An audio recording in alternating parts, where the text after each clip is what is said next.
Hello and welcome to the latest video from Last Bottle Boxing. As ever, we're joined by Sean from Brighton. How you going, Sean? All good, thanks, mate. Yourself? Yeah, thank you for jumping on before the Champions League. I know it don't mean much to your club and yourself, but some of us have got matches to watch tonight. So thank you very much. Backhanded compliment there, Sean. So we're going to talk about Matchroom's Monaco card due to land on the 6th of December. I'm just going to start by talking about a bit of the pricing, Sean. So Matchroom have put it all over their website today. You've got an early bird offer. Listen to this, you might want to write a check out or transfer the money over. So the cost on the early bird offer is £1,400 for two people for a 2-night stay in a 5-star hotel. You'll get access to the weigh-in, access to the presser, a meet and greet with Eddie Hearn. You get fight night tickets, and you'll also get a signed fight night poster. So, first question is: will you be taking Mr. Hearn up on his offer, Sean? Unfortunately, I won't. No. What do you think about that? Good value for money, or do you think it's a bit steep for average Joe to start paying that out just before Christmas? Yeah, it's the first time I've heard of that package, to be honest. And my initial reaction is I don't think it's too bad if it includes the hotel and the other bits as well.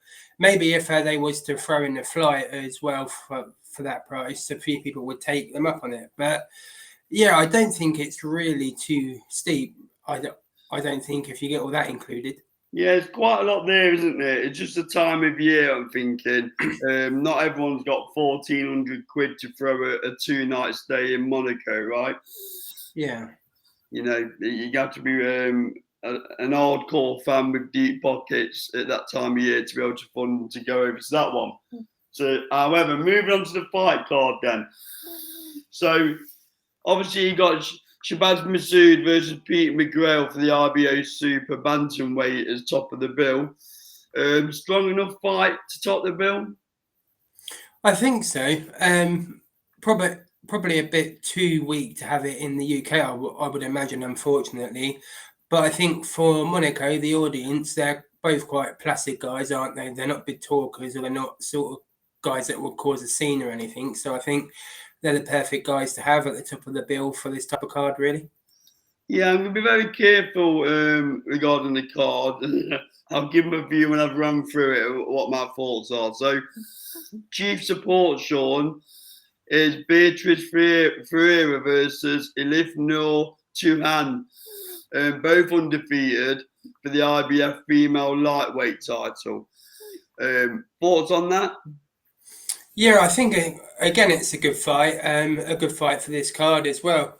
I'm a big fan of Beatrice Ferreira, I have to be honest. I think she's a really quality fighter, and I think she'll obviously mop up in the wake of Katie Taylor when she vacates the belts the weight above as well.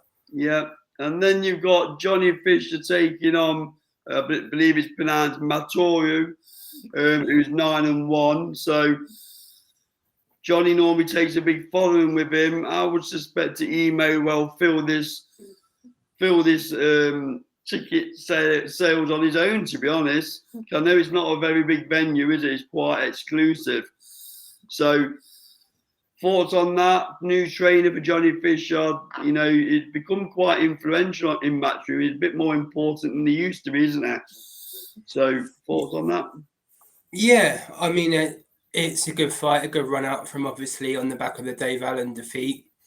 I'm not sure where he goes though after losing to Dave Allen. I'll have to be honest. I don't think he'll get much beyond British title level if he gets to that level as well. So, yeah, a good trip for his fans, I guess, if they go over there. But again, just to run out under Tony Sims, his new trainer, and see how things fare for him in the next stage of his career. It's a little bit unfortunate, Johnny Fisher, is that he's landed during an era of boxing where the British level is a damn good level, isn't it?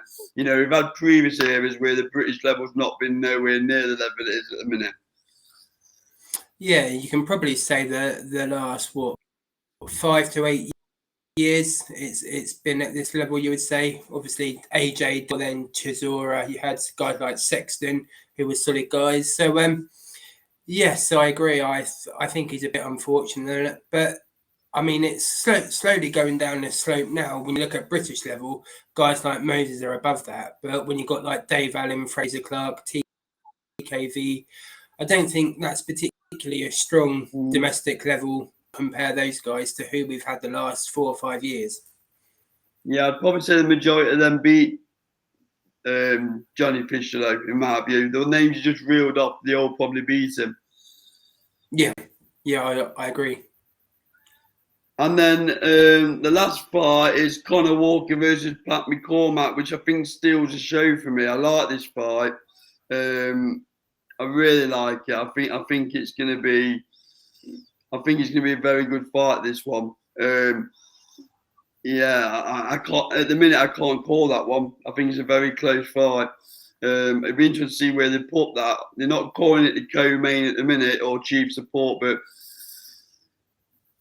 it'd be interesting to see where they put that fight because I think that's got potential to steal the night. What do you say, Sean? Yeah, we were speaking a bit fair about this the other day, actually. For me, it's a shame it's landed on this card because it's a British title. Yeah. Two kind of semi-household names, you would have to say. Well, particularly among boxing hardcore fans, at least, anyway. I mean, it could easily have headlined Next Gen or a show in its own right in the Midlands. So, yeah, it's a bit disappointing it's landed on this card. I agree with you. I think it's going to be the fight of the night. It could have gone Midlands or North East, couldn't it? Yeah, definitely. They wanted to build the North East boxing support. Well, that would have been a perfect one. Put it on top of the bill on a fairly small venue with a decent undercard. I think it would have sold out a venue in Newcastle. So, give me your thoughts then, Sean. Out of 10, where are we putting this card? I think for sort of hardcore fans, it's a decent card, to be honest. Trade show, isn't it, Sean? It's a trade show. Strange. Yeah, strange. It's a bit like Saudi atmosphere-wise, isn't it, over there? I think it's in a casino, isn't it, or something like that? Right, yeah. I think if you was to look on paper at the quality of the fighters that are on there, I would say it's a good, solid 6, 7 out of 10. As a spectacle, sort of to watch, probably a 3 or 4. Yeah, is it interesting from a commercial aspect, isn't it? Because this is hardly Matchroom showcasing their top talent, is it? And that's no disrespect to the fighters on the card, but it does make me wonder what Monaco must think of the deal. Because I would say again, it's hardly showcasing the upper echelons of the Matchroom stable. He could have brought an American over, couldn't he, to bolster it a little bit. It feels a tad lightweight to me. A tad lightweight. But I'd probably put it in around 6 out of 10. Yeah. Do you remember it? It must be at least 4 or 5, maybe even 6 years ago now, when they first started going over there and they had Bivol on the card and I think they had Luis Ortiz on there as well. So when you compare it to when they first started, it's definitely fallen in terms of stars and overall quality. Any upsets on this card, Sean? I think, well, it depends if you class it as an upset. I guess it depends how you see the Conor Walker fight, to be honest. Who are you going for there? I mean, I think McCormack beats him. Yeah, I agree. Yeah. I was going to say McCormack as well. I'd imagine he's going into that one favourite. Yeah, well, they've put a lot into Conor Walker, haven't they? He's often on DAZN. I don't know if you ever watched the Before the Bell shows that they do. Yeah. And they have like the 3 fighter judges type thing, don't they? And he's often always on there. So they're obviously lining him up for a potential gig on there one day. So he's obviously highly thought of, but I agree. I think he'll lose that fight. And I think we know how Beatrice Ferreira's fight's going. I think we know how Johnny Fisher's fight's going. But what about Masood versus McGrail? Are you going for there? I mean, for me, if we're talking about proper hardcore fans and boxing purists, I think this has the ability to be fight of the night. Really like the fight. I think McGrail, he's blown a bit hot and cold, hasn't he? You often hear Tony Bellew among others say what a talent and he's going to be the star of boxing. And I think Masood, well, he is a real star from what we've seen so far. He's got a bit of power. He's got the swag. I personally think Masood's going to win. Yeah, I was talking to him on Monday when I was down interviewing Lee Wood, which is live on the channel tomorrow. Shameless plug there.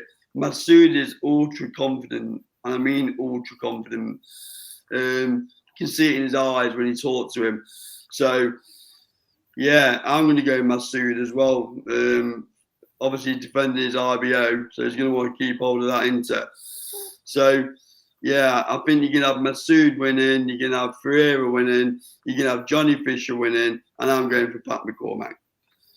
Yeah, I think Masood, I mean, he was a bit before my time, but he gives me the impression he's got a little bit of Prince Nazim about him, isn't he, in terms of his confidence and his overall aura, really. Yeah, he'd have to go a long way to get near now, so it's very early days, isn't it? Yeah. But his last win against Liam Taylor was a very good win, right? Because Liam Taylor's coming off. I know he had a couple of defeats, but he had a good run into. Yeah. You know, so he obviously took care of that. So he's got the potential of being the next big star of British boxing. And let's have it right. Is at the right gym into to achieve that. So yeah, so that's mine and Sean's view on the Monaco card. I'm sure we'll visit again before it lands. Post your comment below. Great interaction on all socials. We're on all socials: Instagram, YouTube, TikTok, Facebook. Great content, if I may say so myself. Great interaction. Like, comment, subscribe. This has been Last Bell Boxing, proudly sponsored by Shaw Building Services and SC Travel. Thank you very much, Sean, for your time, and we'll see you on the next video. Thank you very much.